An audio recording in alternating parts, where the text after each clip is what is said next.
Bienvenidos a un nuevo vídeo en redstone.net. En esta ocasión os vamos a enseñar el completo firmware del router gaming Asus ROG Rapture GT AXE 11000, el primer router con el estándar Wi-Fi 6E que llega a España. Tal y como podéis ver, el firmware es realmente completo y además incorpora el aspecto ROG que también incorporaban otros modelos del fabricante Asus, como por ejemplo el GT AX 11000 o el GT AX6000, entre otros modelos. Como podéis ver, en el menú principal, en General Panel, nos vamos a encontrar con el estado general de la red inalámbrica con las tres bandas de frecuencias Wi-Fi, la banda de 2,4 GHz, la banda de 5 GHz y la nueva banda de 6 GHz, que es la principal diferencia respecto al modelo GT-X 11000. Por supuesto, también nos vamos a encontrar con la dirección IP de la WAN, nos va a indicar si el estado de internet si está conectado o si existe algún problema. También nos va a indicar el modo, ya que este equipo puede funcionar en modo repetidor, modo punto de acceso Wi-Fi, modo bridge, etc. El modo predeterminado es siempre el router inalámbrico. Por supuesto, este modelo también es compatible con Asus iMesh, por lo tanto, vamos a poder formar una completa red Wi-Fi mallada. Además, el número de clientes nos va a señalar también que tenemos en línea actualmente, ya sea vía cable o vía Wi-Fi. Por supuesto, también nos va a enseñar en tiempo real el tráfico de red, tanto de transmisión como de recepción. Y también aquí vamos a poder ver la velocidad de descarga y la velocidad de subida en tiempo real. De esta manera vamos a ser capaces de conocer el uso de la red de manera global. Por supuesto, un aspecto muy importante en los routers de gaming es la latencia de la conexión, es decir, el ping de la red. Aquí nos va a enseñar también el ping que tenemos, la latencia, que es configurable con, por ejemplo, los servidores DNS de Google, el típico 8.8.8.8, pero nosotros vamos a poder configurar la dirección IP que nosotros deseemos. Nos va a enseñar aquí cuál es el promedio de este ping, que en este caso es 6,7 milisegundos. Además, una característica muy importante también de cara al gaming es la desviación del ping, o también conocido como jitter, es decir, es la diferencia del ping más pequeño y el ping más grande. Cuanto menor sea el jitter, es decir, cuanto más se acerque a cero, es mucho mejor. Esto significa que la red es mucho más estable. Por supuesto, en esta sección también nos vamos a encontrar con la parte de radar de juego, donde nos va a enseñar el estado del ping de los diferentes servidores que hay repartidos por todo el mundo. Tenemos una gran cantidad de juegos, pero lógicamente no son todos los juegos que existen, sino los que tienen incorporada en la base de datos del fabricante Asus. Por supuesto, en la parte de Aura RGB debemos tener en cuenta que en la parte superior de este router encontramos un LED que es configurable y lo vamos a poder configurar como nosotros deseemos con la característica de Aura RGB. Esta funcionalidad es exactamente igual que siempre en otros routers del fabricante Asus. Absolutamente nada ha cambiado. Además, nos permite sincronizar estos LEDs del router con, por ejemplo, los LEDs de la placa base siempre y cuando tengamos instalado nuestro sistema operativo Aura RGB. Por último, tenemos la posibilidad de configurar este botón de aumento que tenemos físico en el router, el botón de Boost. De manera predeterminada está configurado como Game Boost, es decir, para activar el QoS de este dispositivo. No obstante, también lo vamos a poder utilizar para cambiar el comportamiento del Aura RGB. También vamos a poder configurar para activar los canales DFS de la banda de 5 GHz y por último tenemos la posibilidad de utilizarlo para encender o apagar todos y cada uno de los LEDs de estado de este equipo. Personalmente creo que este botón tiene sentido siempre y cuando seleccionemos o bien Game Boost para activar automáticamente el QoS y no tener que meternos en el firmware, o bien configurar el Aura RGB. Porque si compramos este router gaming es para tener los LEDs siempre encendidos, por lo tanto no tiene mucho sentido configurarlo para encenderlos o apagarlos, y por supuesto respecto a los canales DFS tampoco, porque lo más habitual es que siempre estemos utilizando los canales DFS cuando utilizamos anchos de canal de 160 MHz, así que no tiene demasiado sentido configurarlo con estos canales DFS. Bien, una vez que hayamos visto el menú principal, en la parte superior, por supuesto, nos vamos a encontrar con la aplicación Asus Router, que nos la vamos a poder descargar para dispositivos Android e iOS. También tenemos la posibilidad de deshabilitar el QoS o cambiar el modo de prioridad, que posteriormente lo vamos a ver. Por supuesto, vamos a ver el estado de la red Wi-Fi de invitados, que en nuestro caso la tenemos completamente deshabilitada. También tenemos la posibilidad de desconectar la conexión a Internet. Vamos a poder ver el estado de los USB, vamos a poder expulsarlos además. Y por último, tenemos la posibilidad de reiniciar este router. Una vez que hayamos visto el panel principal, nos vamos a ir directamente a la sección iMesh. Tal y como podéis ver, este equipo incorpora Asus iMesh 2.0, por lo tanto tenemos todas las opciones de configuración y personalización disponibles. En esta sección, si tuviésemos más routers del fabricante Asus, ya sea otro GTX XE 11000 o cualquier otro modelo, pues nos va a mostrar aquí en forma de árbol.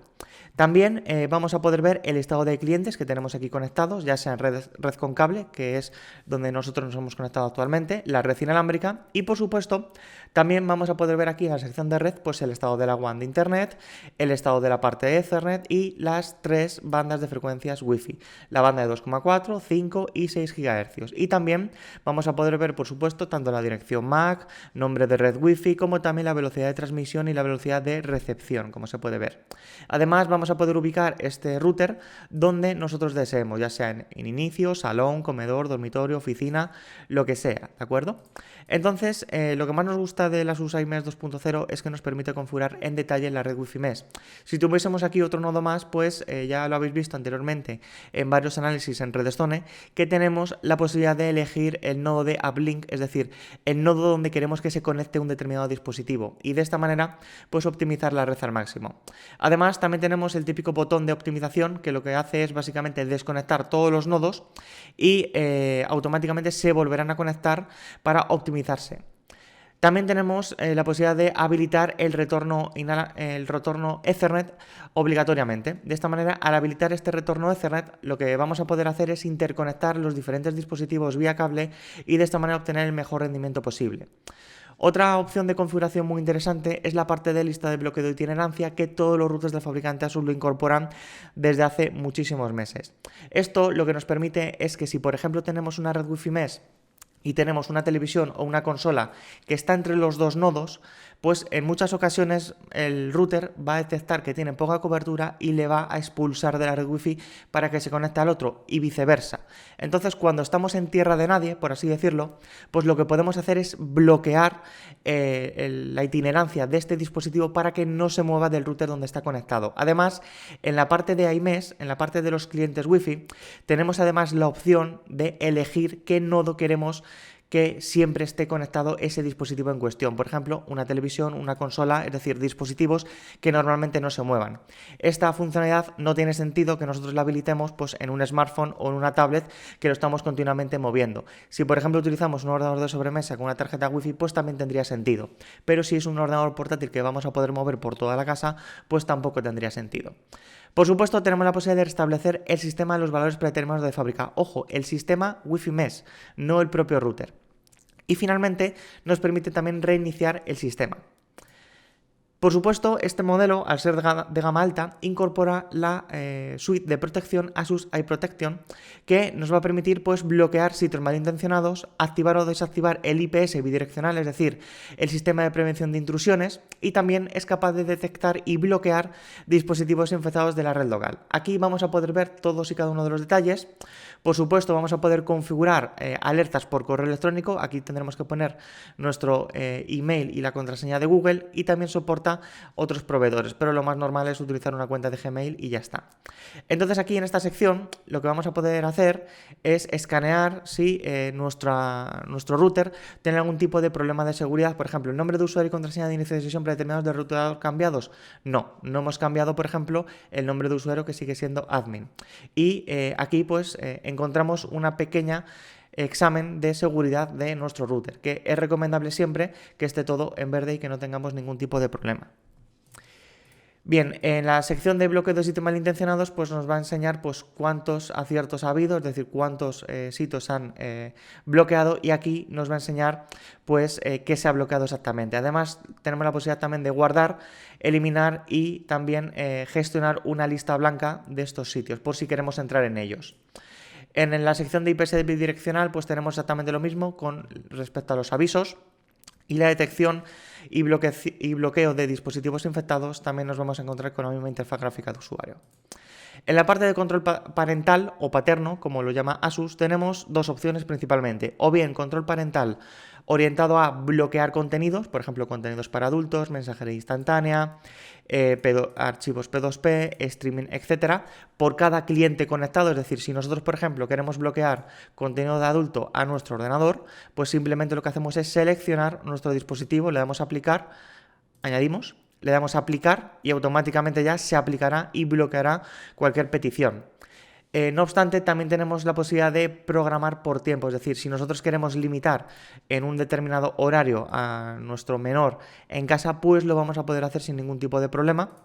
Además, podemos tener la posibilidad de desactivar hora y también bloquear. Y además, por supuesto, tendremos que seleccionar aquí también el nombre del cliente, porque no todos los dispositivos se quedarán sin conexión a Internet.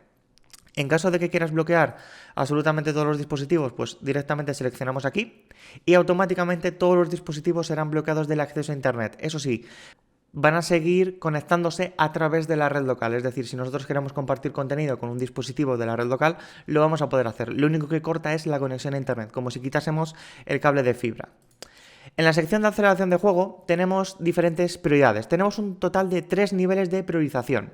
Lo primero que tenemos es la priorización del puerto de juegos. Este dispositivo incorpora un puerto 2.5G multigigabit. Este puerto es el que tiene la prioridad sobre el resto de puertos. A continuación también tenemos la parte de ROG First. Es decir, esto lo que hace es que los dispositivos ROG del fabricante Asus también van a tener prioridad sobre el resto de dispositivos que nosotros conectemos. Este es el nivel 1. Luego el nivel 2 sería básicamente activar el QoS. Aquí lo que hacemos es habilitar el Game Boost y si pinchamos en la sección de IR, lo que nos va a llevar es a la sección de QoS que ahora os vamos a enseñar. Y desde aquí ya vamos a poder configurar los diferentes parámetros. Por supuesto, aparte del nivel 2, que es básicamente el QoS, también tenemos la posibilidad de acelerar el servidor de juegos utilizando una red privada virtual, es decir, una VPN orientada a gamers. Si pinchamos en IR, automáticamente nos va a llevar a la sección de Outfox. En la sección de QoS, tal y como podéis ver, lo que tenemos la posibilidad es de habilitar o no este QoS y además vamos a poder elegir diferentes tipos de QoS. El QoS adaptativo, el tradicional, donde nosotros vamos a configurar tanto la velocidad de descarga como la de subida.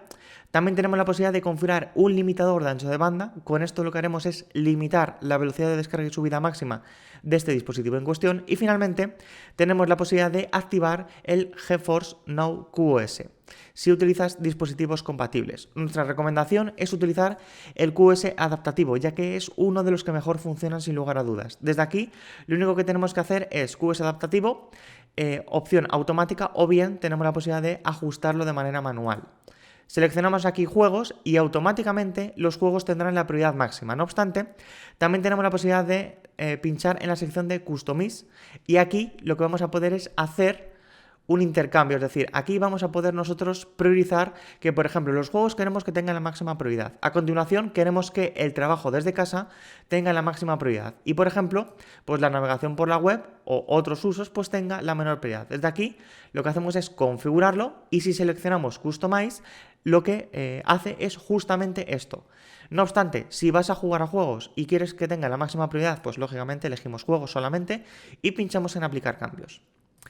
En la sección de GR Accelerator, lo que hace esta funcionalidad es acelerar los dispositivos a través de su dirección MAC. Aquí lo que hacemos es seleccionar el dispositivo en cuestión que queremos acelerar, pinchamos en agregar, pinchamos en aplicar y automáticamente este dispositivo va a tener la prioridad sobre otros dispositivos que no estén aquí en este listado, como se puede ver aquí.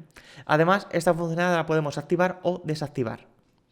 Finalmente, en la sección de velocidad de Internet, lo que vamos a poder hacer es un test de velocidad que nos va a permitir autoconfigurar el QoS que hemos visto anteriormente.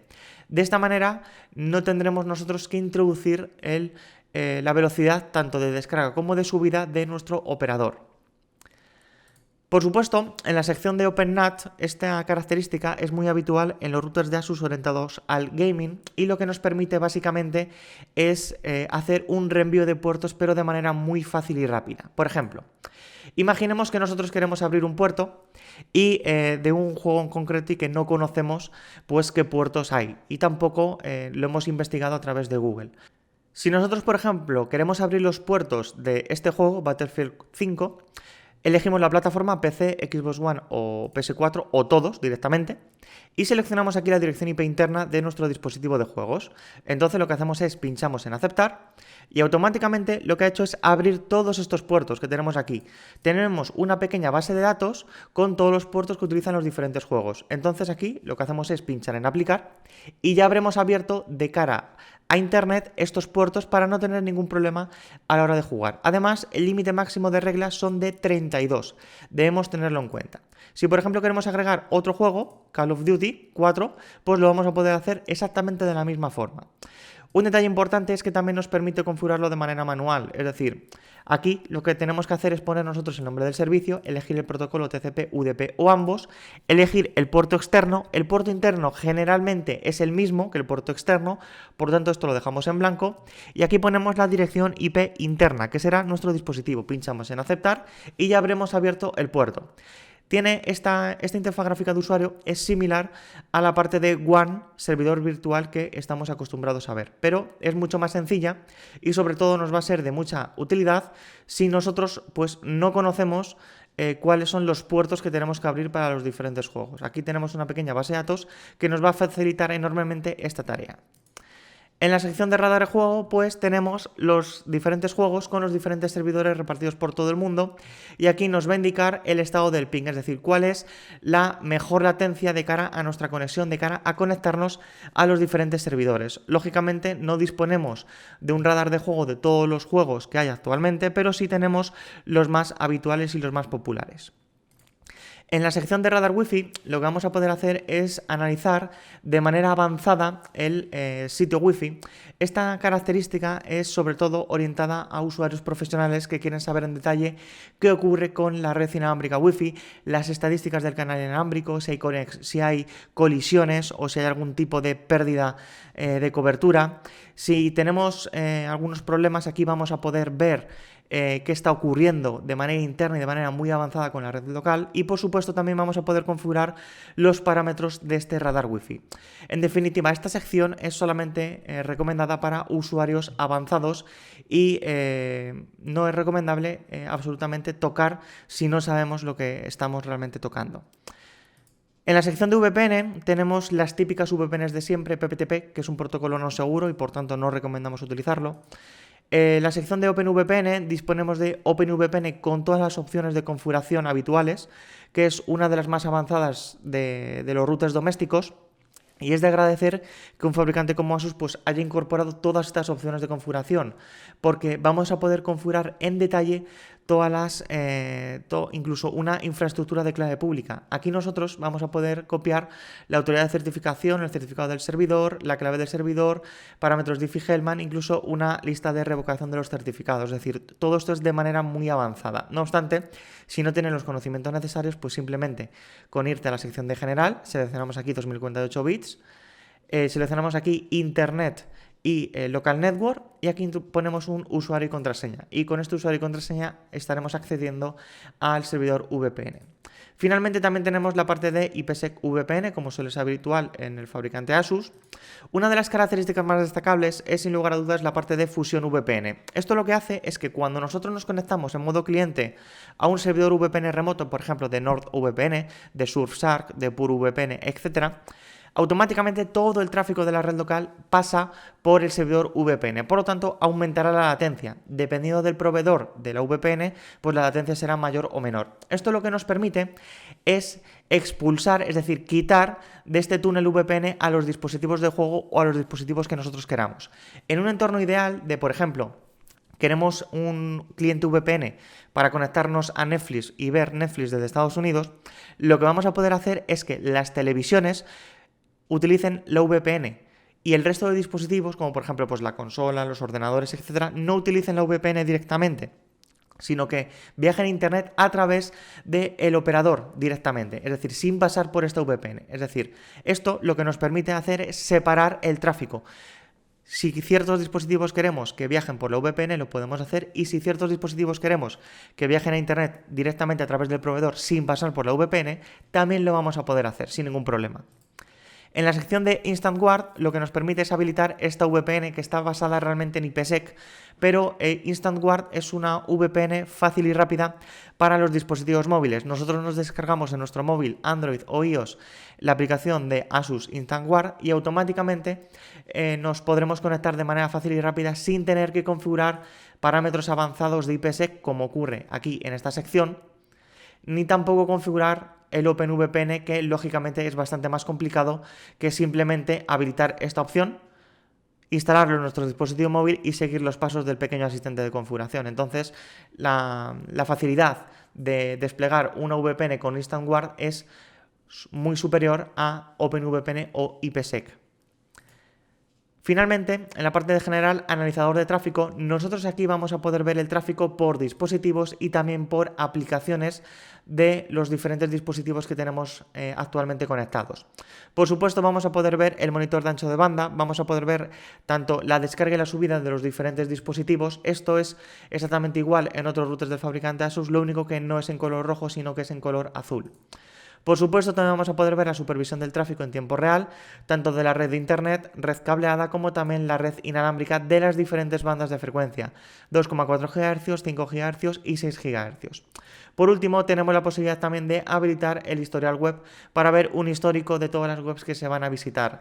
No obstante, esto debemos tener en cuenta que actualmente todas las webs o la gran mayoría de ellas utilizan HTTPS, por lo tanto no nos va a mostrar aquí el histórico web si estamos, por ejemplo, accediendo a internet a través de una VPN, si estamos utilizando DNS over HTTPS o DNS over TLS o si estamos utilizando simplemente HTTPS. Esto solamente lo que hace es capturar las webs que están con HTTP normal y corriente. Como se puede ver, una vez que lo hemos activado, que tarda unos segundillos, pues vamos a poder ver una tabla con el tiempo de acceso, la dirección MAC y el nombre del cliente que se ha conectado y finalmente el nombre del dominio que se ha visitado. Bien, una vez que ya hemos visto toda la parte de general, vamos a ver la parte de mapa de red, que esto ya sí es exactamente igual a otros routers del fabricante Asus, pero que os vamos a enseñar también en este caso. En el menú de mapa de red vamos a poder ver el estado de las tres bandas de frecuencias Wi-Fi 2,4 GHz con el método de autenticación, el cifrado WPA y también la contraseña WPA.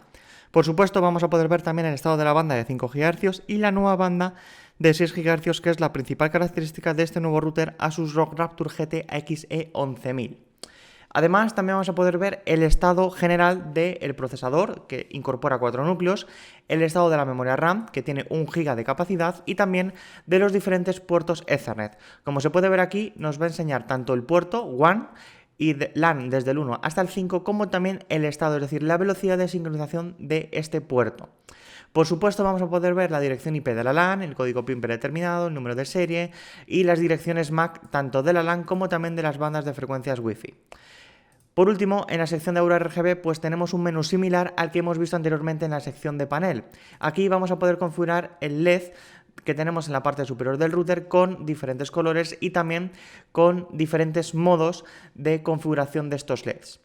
Por supuesto, pinchando en la parte de Internet, pues tenemos la posibilidad de activar o desactivar la conexión a Internet, habilitar la conexión Dual WAN y también aquí nos va a informar sobre el tipo de conexión, dirección IP de la WAN, máscara, DNS, puerta de enlace, el tiempo de asignación, la expiración y también tenemos un botón para ir directamente a la configuración de la WAN que ahora os vamos a enseñar. Por supuesto, vamos a poder ver el listado de clientes que tenemos en línea, ya sea los totales o solamente los equipos vía cable, y además también tenemos la posibilidad de verlo a través en forma de lista. Entonces, de esta manera, lo que nos va a indicar en este caso es todos y cada uno de los dispositivos que tenemos conectados, y en la sección de interfaz nos va a enseñar separados por las diferentes interfaces, ya sea la red cableada, las tres bandas de frecuencias Wi-Fi y también las redes Wi-Fi de invitados que tenemos la posibilidad de añadir. Como se puede ver desde este menú vamos a poder ver todos los clientes que tenemos actualmente conectados. En la sección de nodo mesh tenemos la posibilidad de buscar un nodo mesh. Tenemos dos posibilidades, o bien buscarlo a través de aquí, pinchamos en la sección de buscar y automáticamente empezará a buscar, o bien nos vamos a la sección de iMesh y pinchamos en añadir nodo iMesh. Es exactamente lo mismo. Por supuesto, en la sección de USB tenemos dos puertos USB 3.0, por lo tanto, tenemos dos iconos.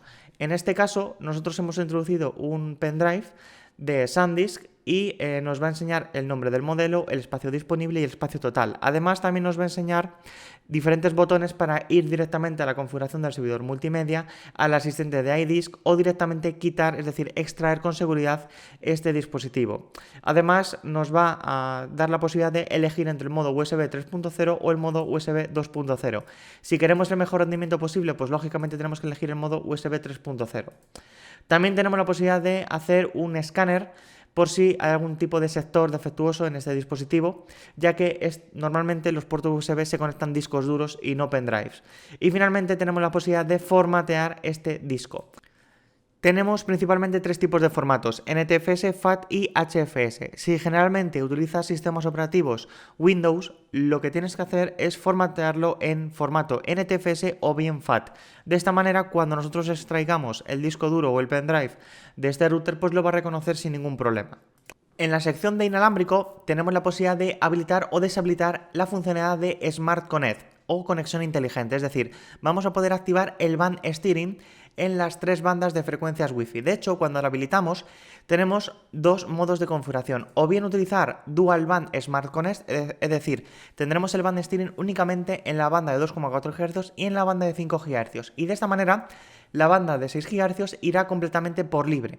Es decir, nosotros nos tenemos que configurar de manera específica a esta banda. O bien, configurar el Tri-Band Smart Connect. Entonces aquí lo que podemos hacer es conectarnos a todas las bandas de frecuencias Wi-Fi y nos colocará el propio router de manera completamente automática. Lógicamente, siempre y cuando nuestro dispositivo sea compatible con Wi-Fi 6E. De esta manera, si por ejemplo nuestro cliente Wi-Fi es compatible con Wi-Fi 6E, pues de manera automática, de manera predeterminada, se conectará a la banda de 6 GHz y cuando empiece a perder cobertura, pues se conectará a la banda de 5 GHz y a la banda de 2,4 GHz. La configuración avanzada de esta parte de regla de conexión inteligente está directamente en esta sección, en la parte de herramientas de red, regla de conexión inteligente que luego os vamos a enseñar. Entonces, lo primero que tenemos que hacer es decidir qué tipo de Smart Connect queremos, si el tribanda o el doble banda.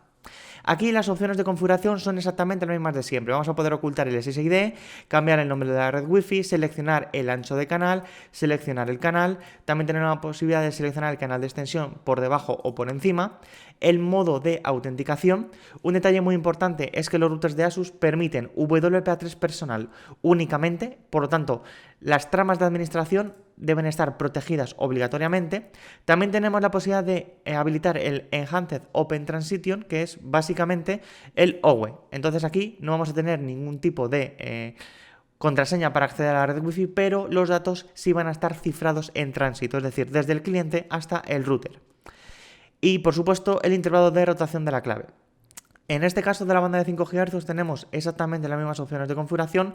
Lo único destacable es que tenemos la posibilidad de habilitar o no los 160 MHz de ancho de canal. Para conseguir el mejor rendimiento posible es totalmente necesario habilitarlo, ya sea en el formato, en el modo de configuración automático 20, 40, 80, 160 o bien forzar los 160 MHz. Nuestra recomendación es elegir esto, 20, 40, 80, 160, para que no haya ningún tipo de problema respecto a la compatibilidad. Y por supuesto tenemos básicamente dos bandas donde elegir los 160 MHz. Tenemos la banda de canales bajos y la banda de canales altos. Tenemos la posibilidad de elegir el canal, por ejemplo, número 40 o el canal, por ejemplo, número 100. Y automáticamente va a emitir con los 160 MHz de ancho de canal, pero debemos tener en cuenta los canales DFS.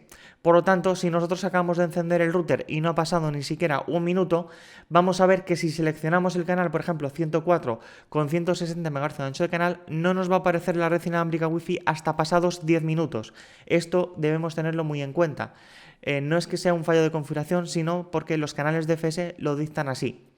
Y finalmente nos encontramos con la banda de 6 GHz, que es la parte más importante de este router. En este caso tenemos la posibilidad de ocultar o no el SSID.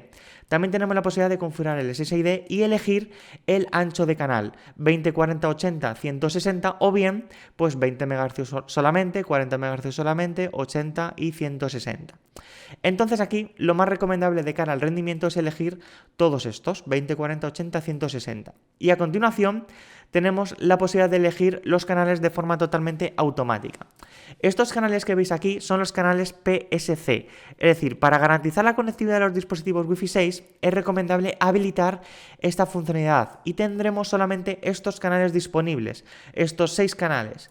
Si lo deshabilitamos, lo que vamos a acceder es al resto de canales que tenemos disponibles en la banda UNI 5, porque solamente los canales de la banda UNI 5 son compatibles con el Wi-Fi 6E en Europa. Es una limitación a nivel de legislación.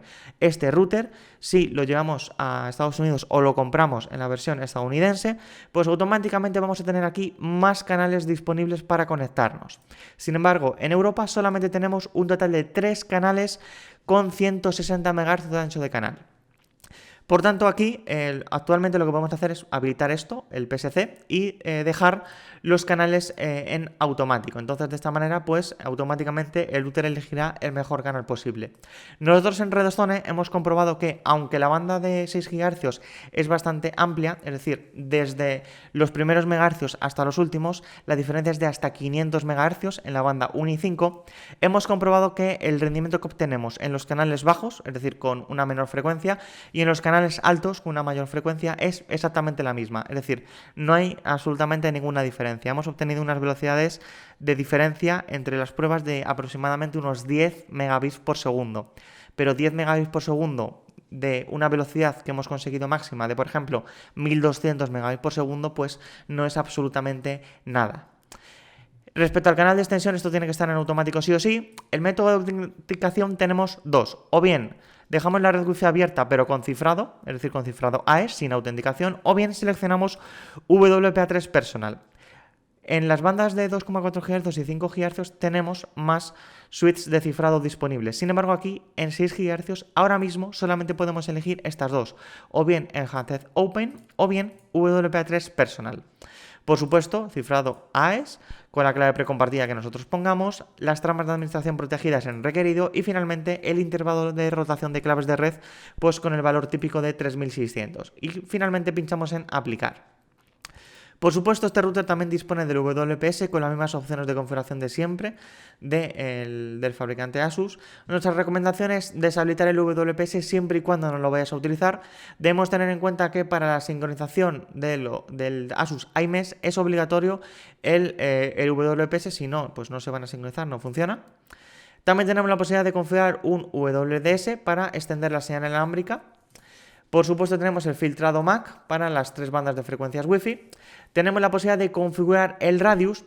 En este caso tenemos un pequeño bug en la interfaz gráfica de usuario porque la configuración del radius se puede realizar, en teoría, en la banda de 2,4, 5 y 6 GHz. Sin embargo aquí, si nos vamos aquí, pues no podemos elegir WPA3 Enterprise. Aquí sí lo vamos a poder elegir, el WPA2 Enterprise, ¿vale? Pero aquí pues no lo podemos elegir, entonces pues no funcionaría. Finalmente, en la sección de profesional pues vamos a poder configurar en detalle todas las bandas de frecuencias Wi-Fi con todas estas opciones. En principio, si no sabes lo que estás tocando, es recomendable que no toques absolutamente nada. No obstante, si solamente utilizas este equipo como router principal y no tienes ningún dispositivo con Asus iMesh, nuestra recomendación es que desactives el asistente de itinerancia. Esto, si está habilitado, lo que va a hacer es expulsar a los dispositivos cuando tengan una cobertura de menos 70 dBm. Por lo tanto, si estamos muy alejados del router, automáticamente nos va a expulsar, en lugar de quedarnos con solamente una rayita de cobertura. Si solamente tienes este router, nuestra recomendación es que deshabilites esta opción, por supuesto, en las 3 bandas de frecuencias que tenemos exactamente las mismas opciones de configuración. En la banda de 6 GHz pues también tenemos opciones muy interesantes, como por ejemplo seleccionar la posibilidad de deshabilitar el UFMDA y el Multiple User MIMO o habilitar la descarga y la subida de UFMDA y el Multiple User MIMO. Es decir, tenemos aquí diferentes opciones avanzadas que en principio no deberíamos tocar si no sabemos lo que estamos haciendo. Por ejemplo, una característica bastante interesante es el Wi-Fi Agile Multiband, que es básicamente el estándar de la Wi-Fi Alliance para el tema del roaming Wi-Fi. En principio, si habilitamos esta opción, pues el roaming Wi-Fi va a ser mejor, va a ser compatible con esta característica. pero si no lo habilitamos, nosotros hemos comprobado que con otros dispositivos de Asus el roaming Wi-Fi también sigue siendo excelente, por lo tanto no hay ningún tipo de problema. Y finalmente encontramos la lista de bloqueo de itinerancia, que es lo mismo que nos fuimos en la sección de iMesh y en esta parte de lista de bloqueo, es decir, es un acceso directo desde iMesh hasta aquí. Aquí nosotros vamos a poder configurar pues, los diferentes dispositivos si queremos bloquear el roaming Wi-Fi. Después tenemos la red Wi-Fi de invitados, tenemos un total de 3 redes Wi-Fi de invitados por cada banda de frecuencia. Como se puede ver aquí, la tercera red Wi-Fi de invitados la tenemos configurada específicamente para los ajustes de Alexa o de IFTTT que soporta este router. En cuanto a las opciones de configuración de, por ejemplo, la banda de 6 GHz, pues tenemos la posibilidad de elegir Enhanced Open WPA3 Personal, como antes. Además tenemos la posibilidad de configurar el tiempo de acceso, si queremos limitar el ancho de banda o no, si queremos que acceda a la intranet, es decir, a la red local doméstica, si queremos además sincronizar esta red Wi-Fi de invitados solamente con este router actualmente, o también con todos los routers del sistema Wi-Fi Mesh en el caso de que tengamos un sistema Wi-Fi Mesh. Y por supuesto tenemos la posibilidad de habilitar un filtrado MAC, ya sea con una lista blanca o con una lista negra, aceptar o rechazar, lo que nosotros queramos. Por supuesto, si nos vamos aquí a la sección de 5 GHz, pues vamos a poder elegir el resto de cifrados, ¿vale?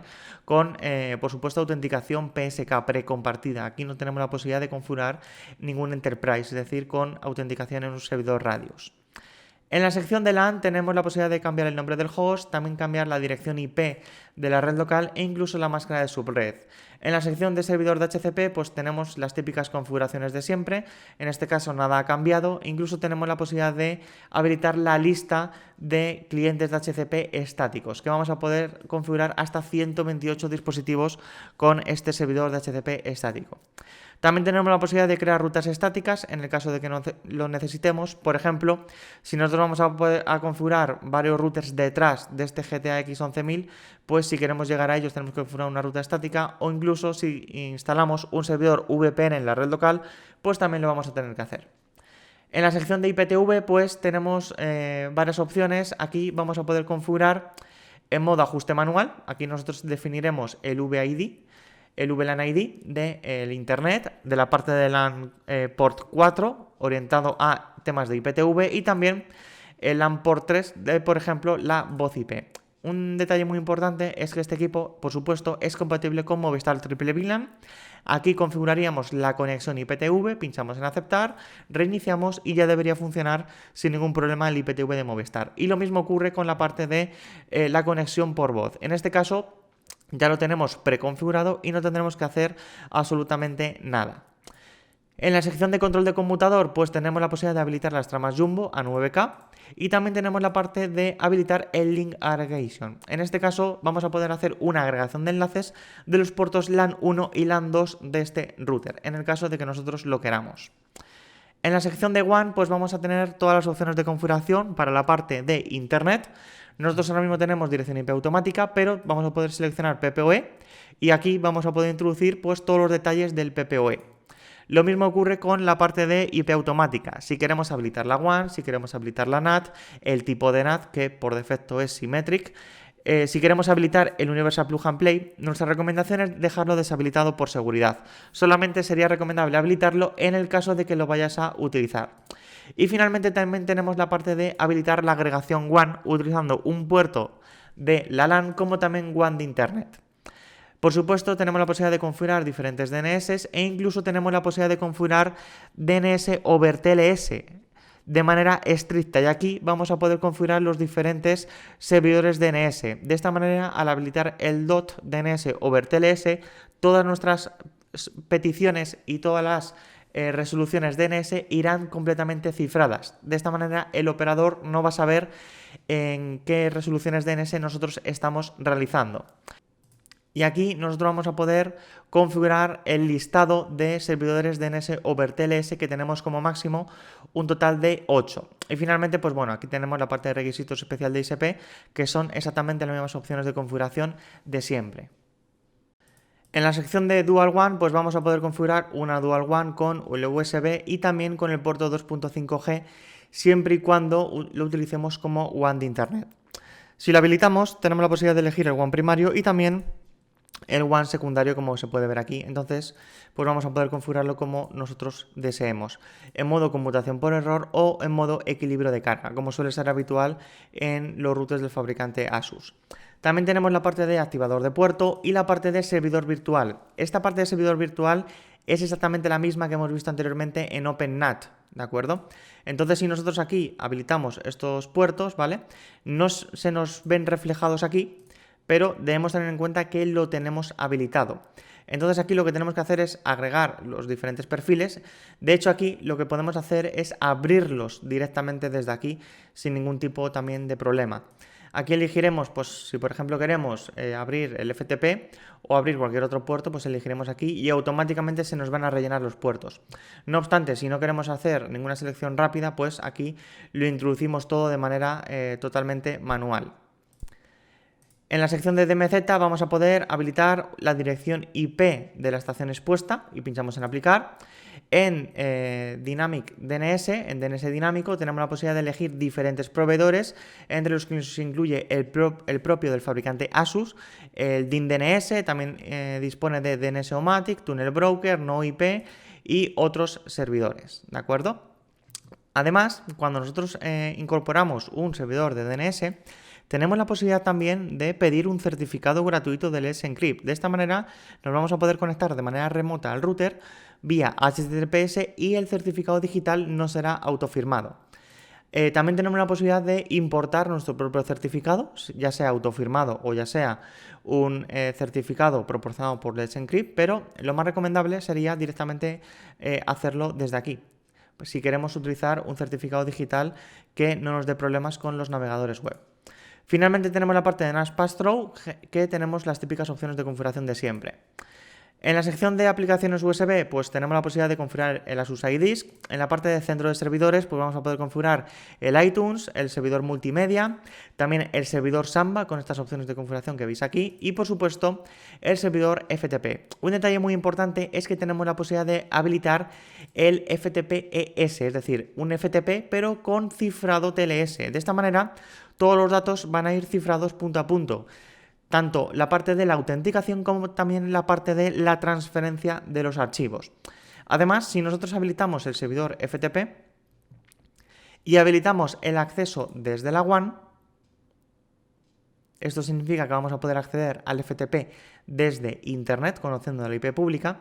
Si nosotros aquí intentamos deshabilitar el servidor FTP-ES, el TLS, TLS deshabilitado no es seguro. Pinchamos en aplicar y nos va a avisar de que esta opción de configuración no es segura y por tanto no sería recomendable acceder a nuestro servidor FTP de manera remota. Debemos tener en cuenta que los últimos routers del fabricante Asus incorporan un procesador con aceleración del cifrado por hardware. De hecho, en nuestras pruebas de rendimiento hemos observado que el rendimiento de lectura y de escritura es de aproximadamente unos 90 megabytes por segundo, que es realmente una barbaridad, teniendo en cuenta que es un router y que no es un servidor NAS. Por lo tanto, lo más recomendable es dejarlo siempre habilitado por nuestra seguridad. Por supuesto, también tenemos la parte del servidor de impresión de red, si queremos introducir un módem 3G o 4G, la máquina del tiempo, el Time Machine para dispositivos de Apple, e incluso tenemos la posibilidad de instalar el Download Master, que es básicamente un gestor de descargas torrent y también de emule. Por supuesto, en la sección de Asus iCloud 2.0 pues tenemos la posibilidad de permitir el acceso, streaming o uso compartido de dispositivos de almacenamiento conectados por USB a través de un dispositivo o equipo conectado a Internet. También tenemos el Smart Access e incluso la sincronización con la nube del fabricante Asus. Nuestra recomendación es no utilizar nada de esto, sino que utilicéis directamente el servidor VPN incorporado en el router. Una vez que ya tenemos el servidor VPN, nos conectamos con nuestro cliente VPN y automáticamente ya vamos a poder acceder de manera remota a todos los dispositivos conectados vía Samba, vía FTP o lo que nosotros queramos, y además de manera segura. Debemos tener en cuenta que cuantos menos puertos expongamos a Internet, muchísimo mejor. Por lo tanto, si nosotros tenemos la posibilidad de exponer solamente el puerto del servidor VPN y posteriormente meternos dentro de la propia red y ya ahí empezar a trabajar con el servidor Samba, FTP, etcétera, pues muchísimo mejor, porque tendremos una capa de seguridad bastante importante. En la sección de Alexa y de IFTTT, pues vamos a poder sincronizar este dispositivo con Amazon Alexa para enviarle comandos por voz y también con el servicio de IFTTT del fabricante Asus para automatizar diferentes acciones. Por supuesto, en la sección de IPv6 vamos a tener la posibilidad de configurar IPv6 de manera nativa, dirección IPv6 estática y también los diferentes túneles, túnel 624, 6IN4 y 6RD, como se puede ver aquí. En la sección de Firewall tenemos la posibilidad de habilitar o no el Firewall, que por supuesto siempre es recomendable habilitarlo, además habilitarlo con la protección anti-denegación de servicio. También tenemos la posibilidad de registrar paquetes. Nuestra recomendación es no registrar los paquetes porque esto conlleva un consumo de CPU y de memoria bastante importante. También tenemos la posibilidad o no de habilitar la solicitud del ping desde la WAN, es decir, si alguien desde Internet nos hace un ping a la dirección IP o al dominio, si queremos que el router conteste o no. Por supuesto tenemos el firewall para IPv6 habilitado de manera predeterminada y desde aquí vamos a poder habilitar las diferentes reglas de este firewall de cara a la entrada. Es decir, aquí es donde se haría, digamos, el reenvío de puertos, por así decirlo. Debemos tener en cuenta que en IPv6 no tenemos un NAT si nuestro operador nos proporciona IPv6, sino que lo que tenemos que hacer es abrir el firewall del router de cara al ordenador remoto que nosotros queramos conectarnos.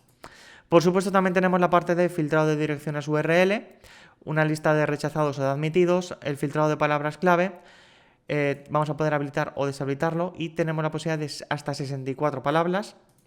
Y finalmente tenemos la parte del filtro LAN a WAN, que en este caso lo que nos permite es bloquear la conexión desde la LAN hacia Internet. Si por ejemplo nosotros queremos bloquear un determinado dispositivo para siempre o en un determinado horario, o bien utilizamos el control parental, que también sería una opción bastante interesante, o bien utilizamos este filtrado LAN a WAN que tenemos aquí. En la sección de administración vamos a tener los diferentes modos de funcionamiento de este router del fabricante Asus. De manera predeterminada tenemos el modo router inalámbrico o modo router iMesh. También tenemos el modo punto de acceso o router iMesh en modo punto de acceso, repetidor, media bridge y nodo iMesh. Como se puede ver aquí, encontramos diferentes descripciones y también diferentes esquemas de red de cómo se configurarían este dispositivo con los diferentes modos de configuración. En la parte de sistema vamos a tener la posibilidad de cambiar el usuario de administración, pinchamos aquí en cambiar y vamos a poder cambiar y darle un nuevo nombre de inicio de sesión. También podremos configurar una nueva contraseña de inicio de sesión e incluso activar o desactivar el captcha de cara al usuario. Si nosotros introducimos mal la contraseña de administración varias veces, nos va a salir un captcha que deberemos rellenar para volver a intentarlo nuevamente. Esto lo que nos va a permitir es proteger al router frente a ataques de fuerza bruta o diccionario que nos intente craquear la contraseña de administración. Por supuesto, también tenemos la posibilidad de habilitar la hibernación del disco duro y definir unos segundos. Además, también tenemos la posibilidad de configurar el modo del USB 2.0 o 3.0. Si queremos obtener el máximo rendimiento posible, pues lógicamente tenemos que elegir USB 3.0. También tenemos la posibilidad de configurar la zona horaria con los inicios de cambio de zona horaria y la finalización. Además, configuraremos también el servidor NTP, que por defecto viene el pool.ntp.org. También tenemos la posibilidad de supervisar la red a nivel de consulta DNS y también a nivel de ping. De esta manera, si el router detecta que la consulta DNS o el ping no funciona, nos va a mostrar un mensaje de aviso indicándonos de que hay algún tipo de error con la conexión a Internet. También tenemos la posibilidad de configurar el cierre de sesión automático de cara a entrar en el firmware, es decir, si nosotros entramos en el firmware y estamos realizando diferentes tareas y pasan los 30 minutos, pues nos va a expulsar por seguridad. También tenemos la posibilidad de habilitar el aviso de redirección del explorador con conexión WAN no disponible. Esto significa que cuando, por ejemplo, nosotros nos quedamos sin conexión a Internet, si intentamos entrar en google.es o, por ejemplo, en redstone.net, no nos va a entrar en estas webs, sino que nos va a reenviar automáticamente a la web de administración del router. Lógicamente tendremos que introducir el usuario y contraseña y accederemos para ver qué está pasando ahí con la conexión a Internet. Además, también tenemos la posibilidad de habilitar el programador de reinicio automático del router. Elegiremos qué días queremos que se reinicie este router y también la hora del día para reiniciarlo. Por supuesto, tenemos la posibilidad de habilitar el telnet o no, que por seguridad es recomendable nunca habilitar el telnet. También tenemos la posibilidad de habilitar el SSH, que de manera predeterminada está desactivado, pero lo vamos a poder activar de cara a la LAN solamente, es decir, de cara a la red local, y también de cara a Internet, LAN y WAN. Un detalle muy importante es que si utilizamos el SSH de cara a la WAN de Internet, debemos elegir un puerto para escuchar, y el cliente SSH se deberá conectar a este puerto. Además, tenemos la posibilidad de permitir inicio de sesión con usuario y contraseña, es decir, con el usuario y contraseña del administrador, o bien con las claves SSH. Por supuesto, de cara a la seguridad, si nosotros vamos a exponer este servicio a Internet, es recomendable elegir un puerto alto, por ejemplo el 34.323. Y de cara a permitir inicio de sesión con contraseña, pinchamos en no, y aquí lo que hacemos es introducir las claves autorizadas, es decir, nos vamos a conectar al router con claves SSH. También tenemos aquí el tiempo de inactividad en 20 minutos y el método de autenticación por HTTP, que es lo predeterminado. Tenemos la posibilidad de activar el HTTPS e incluso también ambos. De esta manera, si no está, por ejemplo, disponible el HTTP, pues lo estará disponible el HTTPS. Finalmente, tenemos la posibilidad de habilitar el acceso remoto web desde WAN. Esto es bastante peligroso porque si nosotros habilitamos este acceso remoto desde WAN, cualquiera va a poder acceder a la web de administración del router y, por ejemplo, pues explotar una vulnerabilidad XSS o incluso probar múltiples veces el usuario y contraseña para acceder a la administración de nuestro router. Por lo tanto, no recomendamos habilitar esta funcionalidad. Si nosotros queremos acceder al firmware desde la WAN de Internet, lo más recomendable sería habilitar el servidor VPN y posteriormente entrar como si estuviésemos en la red local doméstica. No obstante, también tenemos la posibilidad aquí de permitir solamente una dirección IP específica. Concretamente nos permiten 4 direcciones IP. Si, por ejemplo, nosotros nos vamos a conectar siempre a este router desde la misma dirección IP de origen, pues entonces no hay ningún problema por habilitar esta funcionalidad desde la WAN de Internet y que permitamos solamente la dirección IP que nosotros queramos. Además, aquí podemos permitir el tipo de acceso, si queremos acceder vía web, si queremos acceder vía SSH o Telnet, que en este caso solo LAN, ¿de acuerdo? Es decir, por seguridad el Telnet no está habilitado de cara a Internet. En la sección de autorización del firmware vamos a poder ver y vamos a poder habilitar que el firmware se actualice automáticamente siempre y cuando haya una nueva versión. También aquí tenemos la posibilidad de ver la versión de la firma del Asus iProtection e incluso aquí comprobar si hay una nueva actualización del firmware del fabricante Asus. Aquí nos va a indicar la versión actual, incluso también vamos a poder cargar de forma manual la versión del firmware que nosotros queramos. En la sección de restaurar, guardar y cargar configuración, pues vamos a poder restaurar a valores de fábrica el dispositivo. Tendremos la posibilidad de guardar toda la configuración que hemos realizado y también restaurar esta configuración guardada previamente. En la sección de comentarios vamos a poder enviar comentarios al fabricante Asus por si tenemos algún tipo de problema con este router. Y en la sección de privacidad, básicamente vamos a poder renunciar a lo que hemos aceptado anteriormente al habilitar el Asus iProtection, el analizador de tráfico, analizador de aplicaciones, QoS adaptativo, etc. En la sección de registro del sistema vamos a poder ver un completo log de todo lo que ocurre en el router. En la sección de registro inalámbrico vamos a poder ver a bajo nivel qué está ocurriendo con la red Wi-Fi, tanto de la banda de 2,4 GHz, la banda de 5 GHz, como también la nueva banda de 6 GHz, y en qué canales estamos emitiendo y con qué ancho de canal. Por supuesto, en la parte de asignaciones de HCP nos vamos a encontrar con un listado de todos los clientes que están conectados con el cliente de HCP activado. La parte de IPv6 ahora mismo la tenemos deshabilitada, por lo tanto no tenemos aquí ninguna información, pero nos mostraría todos los detalles de la red IPv6. La tabla de enrutamiento la tenemos aquí disponible. En el caso de que, por ejemplo, utilicemos el perfil de Movistar, el triple VLAN, aquí en esta tabla de enrutamiento vamos a tener rutas que hemos conseguido a través del protocolo RIP, un protocolo que es completamente necesario para recibir las rutas de cara al IPTV de Movistar. También tenemos la parte de reenvío de puertos. Aquí tenemos todos los puertos que tenemos actualmente reenviados y concretamente todos estos puertos son los que hemos abierto anteriormente en la parte de los juegos. Y finalmente en la parte de conexiones pues tenemos aquí todas las conexiones que hemos establecido o que hemos también terminado.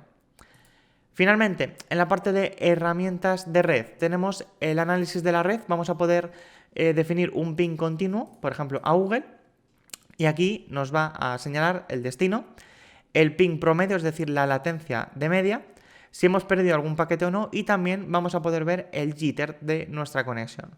Como se puede ver aquí, pues vamos a poder definir sin ningún tipo de problema tanto si queremos un ping continuo, un ping normal, un trace route y también un NS lookup. Y nos permite pues una gran cantidad de webs donde nosotros hacer el típico ping. Lo más habitual, pues las tres primeras, Google, Facebook y YouTube.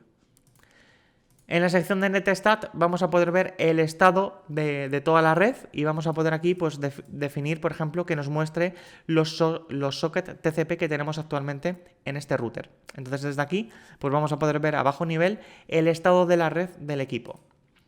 En la sección de reactivación por LAN lo que vamos a tener es básicamente el Wake on LAN, es decir, vamos a poder despertar desde aquí un cliente que tengamos en la red local conectado, pues lógicamente vía cable y configurado con su placa base, sistema operativo, etcétera, para permitir el Wake on LAN.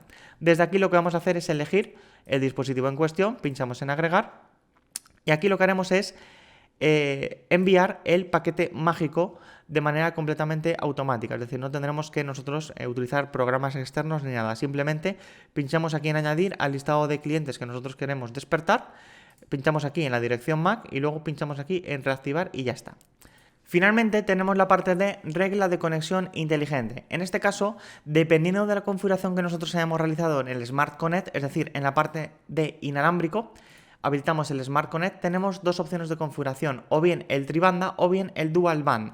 Entonces, dependiendo de la configuración que nosotros hayamos realizado, pues aquí se nos va a ver reflejado. Si nosotros hemos realizado una configuración Smart Connect de dos bandas de frecuencia, serán la de 2,4 GHz y la de 5 GHz. Sin embargo, si hemos seleccionado las tres bandas de frecuencia, tendremos 2,4 GHz, 5 GHz y también 6 GHz. Entonces aquí tenemos la posibilidad de controlar la condición del activador.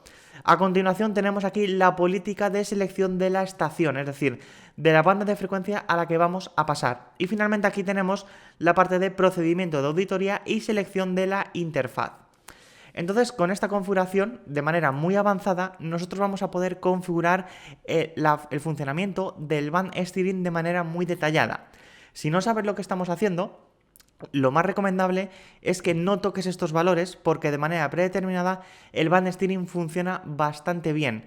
Entonces, cuando nosotros tenemos una muy baja cobertura, automáticamente se nos va a pasar a otras redes inalámbricas Wi-Fi. Por ejemplo, aquí, si nosotros tenemos una cobertura menor de 85, pues se nos va a pasar a una banda de destino. La prioritaria sería la de 6 GHz y la secundaria sería la de 5 GHz, como se puede ver aquí. Entonces, dependiendo de lo que a nosotros nos interese, pues vamos a poder configurar un comportamiento u otro. Y hasta aquí hemos llegado con este vídeo donde os hemos enseñado cómo es el firmware Asus WT ROG en este nuevo router Wi-Fi 6E Asus ROG Rapture GT AXE 11000. Esperamos que os haya gustado y que, tal y como habéis visto, tenemos una grandísima cantidad de opciones de configuración avanzadas de cara a un router normal del fabricante Asus, pero también opciones avanzadas de cara al gaming, ya que este dispositivo está específicamente orientado para ello. Por lo tanto, nos va a proporcionar un grandísimo rendimiento si vamos a jugar a los juegos online.